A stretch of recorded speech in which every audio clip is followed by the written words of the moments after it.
তো hello students, welcome to our channel.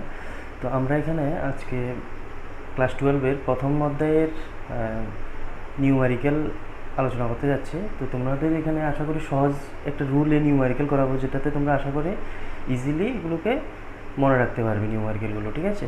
কারণ প্রথম অধ্যায় থেকে কিন্তু নিউমেরিক্যালগুলো খুব ইম্পর্ট্যান্ট, এমনকি এগুলো এন্ট্রান্সের ক্ষেত্রে যেমন ইম্পর্ট্যান্ট, এবং বোর্ডের ক্ষেত্রে কিন্তু খুবই ইম্পর্ট্যান্ট নিউমেরিক্যালগুলো, ঠিক আছে? তো তোমরা এখানে প্রথমে যে পদার্থের কঠিন অবস্থা এই অধ্যায়ের মধ্যে নিউমেরিক্যাল করতে গেলে কিছু কিছু বিষয় প্রথমে জানতে হবে, ঠিক আছে?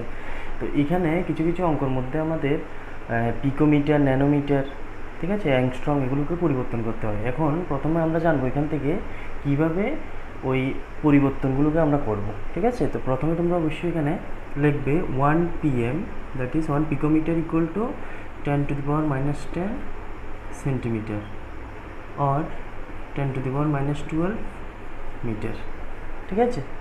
এরপর 1 nm equal to 10⁻⁻7 centimetre or 10⁻⁻9 metre. এরপর 1 angstrom equal to 10⁻⁻8 centimetre or equal to 10⁻⁻10 metre. তো এগুলো খুবই ইম্পর্ট্যান্ট, যখন তোমরা নিউমেরিক্যাল করতে যাবে এই রূপান্তরগুলো কিন্তু অবশ্যই তোমাকে জানতে হবে, ঠিক আছে? কারণ যখন তুমি কণার দৈর্ঘ্য বের করতে যাবে, তো কণার দৈর্ঘ্য বের করতে গেলে কিন্তু পিকোমিটার, ন্যানোমিটার, অ্যাংস্ট্রং এগুলোকে কিন্তু পরিবর্তন করতে হবে, ঠিক আছে? মিটার বা সেন্টিমিটারে নিয়ে যেতে হবে। তো এগুলো অবশ্যই মুখস্থ করে রাখবে। তো এখন আমরা যে মেনলি যে ফর্মুলার উপরে এই চ্যাপ্টারে নিউমেরিক্যাল করতে যাবো, যে ফর্মুলাটা, ওই ফর্মুলাটা হচ্ছে rho equal to Z into M divided by N into A cube. তো তোমরা অবশ্যই এখানে দেখো, এখানে কিন্তু 2 থেকে 3টা ফর্মুলা রয়েছে এই চ্যাপ্টারের মধ্যে, ঠিক আছে? তো একদিনে তো সবগুলো করানো যাবে না, তো আমরা কী করবো, এখানে কিন্তু প্রত্যেকটা ফর্মুলার উপরে ভিডিও করব।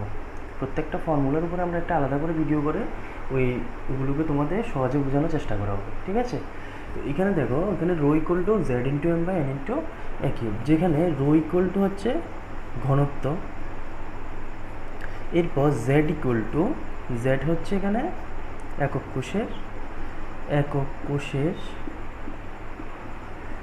কোষের পরমাণুর সংখ্যা, মানে একক কোষে কতগুলো পরমাণু রয়েছে। তো এখানে আমরা জেড ইকুয়াল টু লিখতে পারি, দেখো জেড হচ্ছে এখানে সর্বগণাঙ্কের ক্ষেত্রে জেড ইকুয়াল টু 1, দেহকেন্দ্রিকের ক্ষেত্রে জেড ইকুয়াল টু 2, আর যেগুলো পৃষ্ঠকেন্দ্রিক, ঠিক আছে, পৃষ্ঠকেন্দ্রিকের ক্ষেত্রে জেড ইকুয়াল টু কিন্তু 4। তো এগুলো কোনখান থেকে এসেছে, জেড ইকুয়াল টু 1, 2, 4, ঠিক আছে? এগুলো তোমরা অবশ্যই আমাদের একটা ভিডিও রয়েছে, ভিডিওগুলোকে দেখতে পারো, ওইখানে ক্যালকুলেশনগুলোকে দেখানো হয়েছে কী করে জেডের ভ্যালু 1, 2 অথবা 4 হবে। তো এরপর আমরা দেখছি এখানে রো জেড, এরপরে এম ইকুয়াল টু পারমাণবিক ভর, ঠিক আছে, বা পারমাণবিক গুরুত্ব হচ্ছে আমাদের এন। এরপর এন ইকুয়াল টু অ্যাভোগাড্রো সংখ্যা,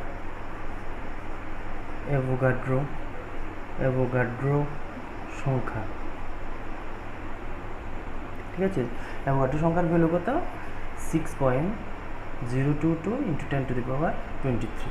তো এটা কিন্তু তোমাদের অবশ্যই মুখস্থ থাকতে হবে, ঠিক আছে? অ্যাভোগাড্রো সংখ্যার মানটা কিন্তু অবশ্যই এখানে মুখস্থ থাকতে হবে। এরপর এখানে আমরা রইলো লাস্ট যেটা এ, ঠিক আছে? এ ইকুয়াল টু কণার দৈর্ঘ্য, ঠিক আছে, কণার দৈর্ঘ্য, এ ইকুয়াল টু হচ্ছে কণার দৈর্ঘ্য। তো এই হচ্ছে আমাদের মেন ডাটাগুলো। তো এখান থেকে তোমরা অবশ্যই এগুলোকে জানতে হবে। রো হচ্ছে ঘনত্ব, জেড ইকুয়াল টু কোষের পরমাণুর সংখ্যা, যেগুলো কিন্তু ভেরি করে, মানে এখানে কোন প্রকারের কোষ, ওর উপরে কিন্তু ভেরি করে এখানে। তো এন ইকুয়াল টু পারমাণবিক গুরুত্ব, এন ইকুয়াল টু অ্যাভোগাড্রো সংখ্যা, যেটা হচ্ছে 6.022 ইন্টু 10⁻23। এরপর আসছে এ ইকুয়াল টু কণার দৈর্ঘ্য, ঠিক আছে? তো এগুলোকে তাড়াতাড়ি স্ক্রিনশট করে নাও। আচ্ছা, এবার আমরা নেক্সট একটা এক্সাম্পল নিচ্ছি, ঠিক আছে?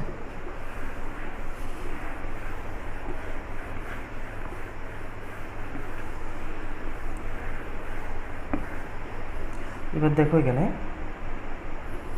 এক্সাম্পলটা হচ্ছে একটা নিউমেরিক্যাল 2.7 ইন্টু 10⁻⁻2 কেজি পার মোল আণব ভরযুক্ত একটি ঘনকাকার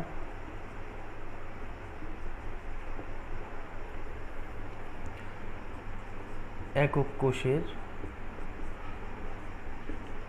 কোষের বাহুর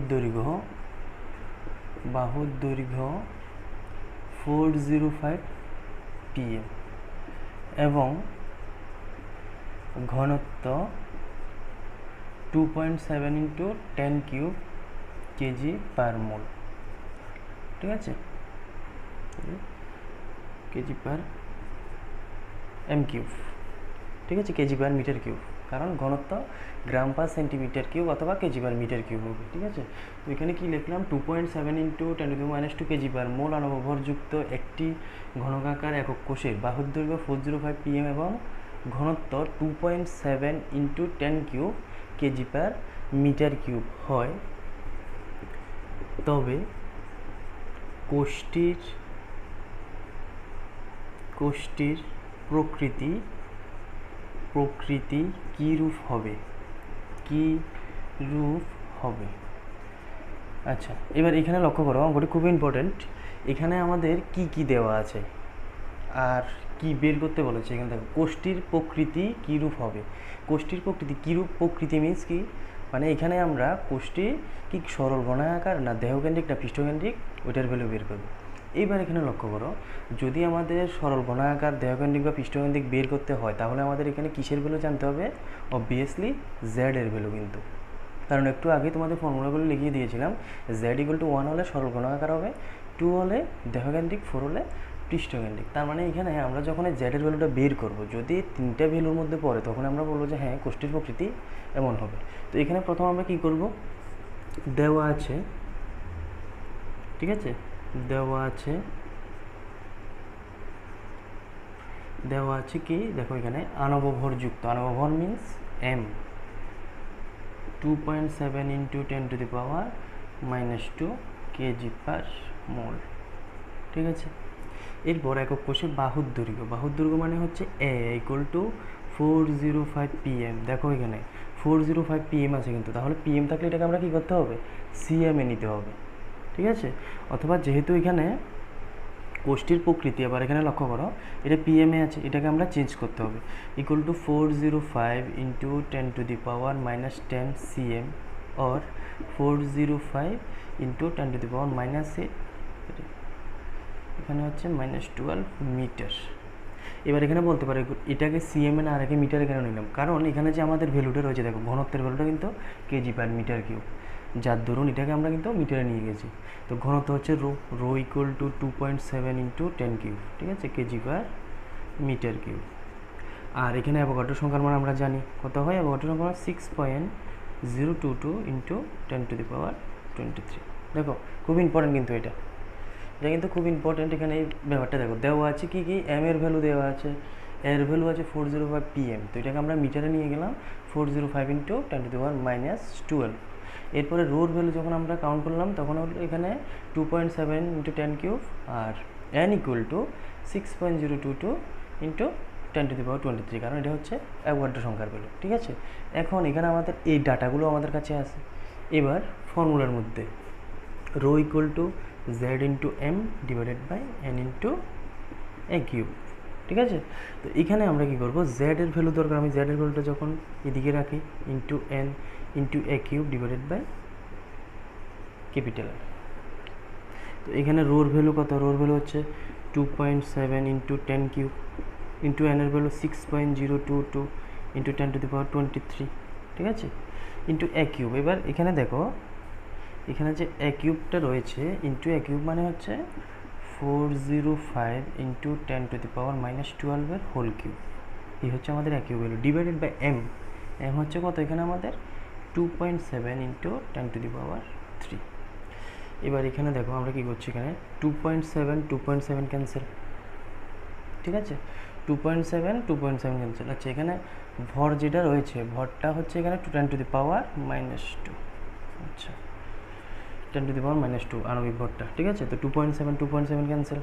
এরপর এখানে আমরা সংখ্যাগুলো একসঙ্গে লিখি, 6.022 × 405 হোল কিউব এবার এখানে লক্ষ্য করো 10⁻3 10⁻23, এগুলো কিন্তু পজিটিভ রয়েছে, তার মানে আমি এখানে লিখতে পারি 10⁻26, আর এখানে হয়ে গেছে ইন্টু 10⁻−36 ডিভাইডেড বাই 10⁻², ঠিক আছে, ডিভাইডেড বাই 10⁻²। আচ্ছা, এখানে দেখো এটা 36 কীভাবে হলো, এখানে আছে -12 আর এটা কিউব, এই কারণে 36 হয়েছে, ঠিক আছে। এরপর এখানে আমরা ক্যালকুলেশনটা করতে হবে। তো এখানে এরপর দেখো এখানে হচ্ছে 6.z=6.022 ইন্টু 405 হোল কিউব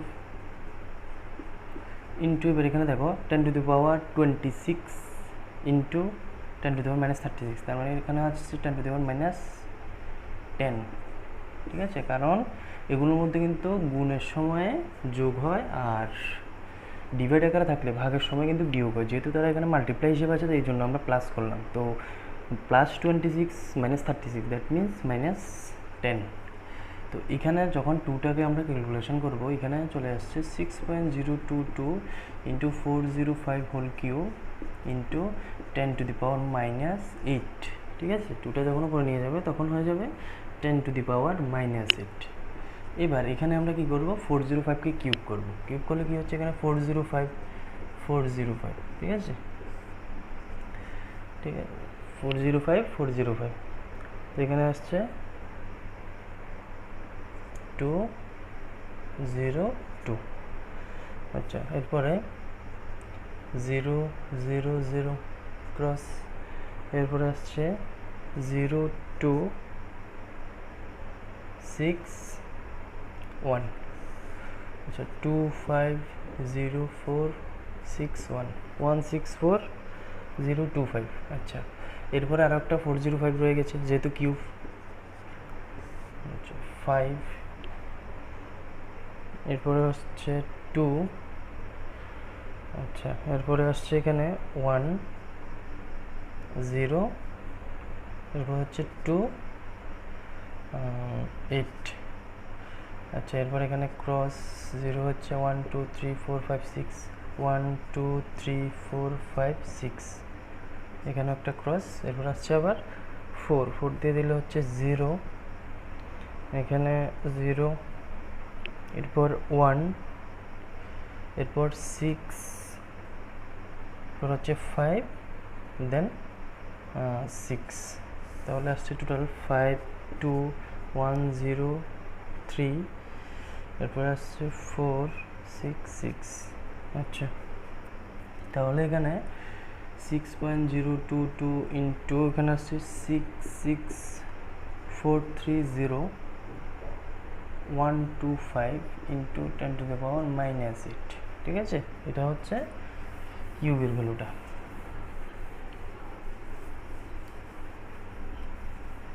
এই হচ্ছে কিউবের ভ্যালুটা।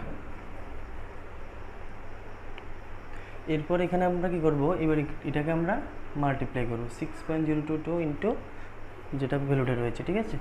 এরপর এবার এখানে লক্ষ্য করো, এটাকে যদি আমরা এখানে করি 66430 125, তো এটাকে আমরা করছি 6022, ঠিক আছে, পয়েন্টটা আমরা পরে বসাবো ওটা। তো এখানে 5 2 10 0 5 2 0 6 8 2 3, এখানে হচ্ছে ক্রস 2 দিয়ে দিলে আবার সেম হবে 0 5 2 0 6 8 2 3 1, ঠিক আছে। এখানে হচ্ছে আরেকটা ক্রস, এখানে 0 হবে 3টে 6টা 7 8টা, 1টা 2টা 3টা 4টা 5টা 6টা 7টা 8টা, ঠিক আছে। এখানে আর একটা ক্রস হবে, এবার হচ্ছে 6 দিয়ে, 6 5 30 0 3 6 2 12 15 5 1 6 1 6 7 6 0 0 6 3 18 8 6 4 24 25 6 6 36 2 38 8 6 6 36 3 39, ঠিক আছে। তো এখানে আসছে 5 0 5 7 2 1 15, তো এখানে আসছে 6, আচ্ছা 15 6 21 22 2 10 2 4 9 400, ঠিক আছে। 400 94 221 127, তার মানে এখানে আছে 400 9 4 2 212750 ইন্টু 10⁻⁸, ঠিক আছে। তো এখানে হচ্ছে পয়েন্ট, ঠিক আছে। এখানে 3 ঘর আগে পয়েন্টটা চলে আসবে। তো এরপর এখানে দেখো 10⁻⁸ যেটা আছে, এটাকে আমরা হিসাব করার জন্য 8 ঘর আগে ঘরটাকে নিই, 1 2 3 4 5 6 7 8, তার মানে কত আসছে দেখো 4.00942212127 এত হচ্ছে। তার মানে কি এটা ইকুয়াল টু 4 অলমোস্ট। তার মানে z ইকুয়াল টু 4 মিনস এটা কী হবে, কী প্রকারের কোষ হবে, এটা পৃষ্ঠকেন্দ্রিক, ঠিক আছে। এটা হচ্ছে পৃষ্ঠকেন্দ্রিক, এই হচ্ছে পৃষ্ঠকেন্দ্রিক কোষ। এখন তোমাকে যদি বলে কোষটির প্রকৃতি কীরূপ হবে, তুমি বলবে এটা পৃষ্ঠকেন্দ্রিক ঘনাকার কোষ, ঠিক আছে। কারণ পৃষ্ঠকেন্দ্রিকের ক্ষেত্রে z এর ভ্যালু 4 আসে, খুবই ইম্পর্টেন্ট একটা জিনিস। তো এখানে তোমরা মেনলি একটা নিউমেরিক্যাল দেখলে, এখানে কিন্তু আরও অনেকগুলো নিউমেরিক্যাল হবে। তো তোমরা এরপর আরও অনেকগুলো ভিডিও দেখতে পাবে এই নিউমেরিক্যালের উপরে। তো যেহেতু এখানে একটা করলাম, কারণ ক্যালকুলেশনগুলো কিন্তু অনেকগুলো বড় হয়, কারণ তোমরা যেহেতু কোনো ক্যালকুলেটর প্রোভাইড করা হবে না, তো এই জন্য কিন্তু হাতে কলম করতে হবে। এই কারণেও আমি কিন্তু ক্যালকুলেশনটাকে হাতে কলমে করা হলো। তো যদি ডাইরেক্টলি আমি ভ্যালুগুলো বসাতাম, তাহলে কিন্তু আরও অনেকগুলো নিউমেরিক্যাল করা যেত, ঠিক আছে। তো এরপর তোমরা নেক্সট ভিডিওর মধ্যে আরও অনেকগুলো নিউমেরিক্যাল দেখতে পাবে। তো আজকে এই পর্যন্তই।